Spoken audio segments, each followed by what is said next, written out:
Welcome back to PJ Ground Pounders. Thank you for revisiting the channel.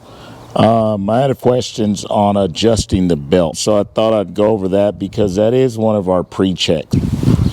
We'll need a 3/4 inch socket.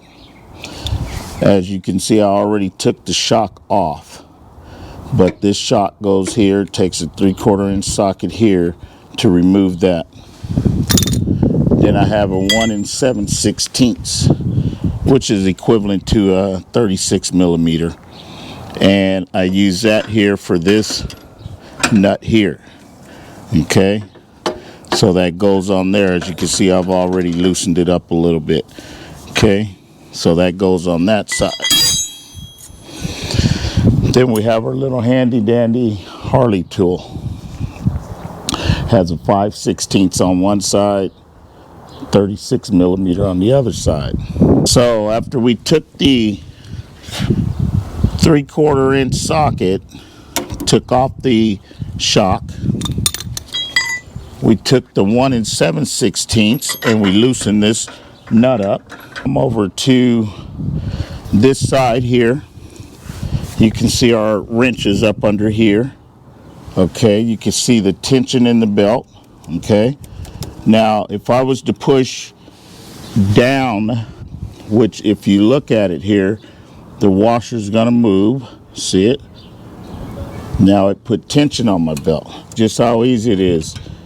You go up, takes the tension off. See how you got a gap there from the washer? So that means this wheel could slide up now. But you turn it down to about right there. Down on my bar. See the bar here?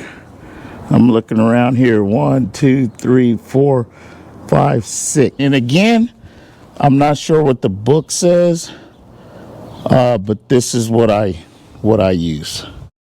So once we have the belt where we want it, we checked our window under here, and we have our belt where we want it, because over on the other side, you gently start to tighten this nut back up by turning it forward, and then you're done. We'll let the bike down so that we can get this shock back on, and that's simple. You just push the shock back here, let the screw line up with the hole over there. So you have to let the bike down a little bit so the swing arm will raise up and meet it.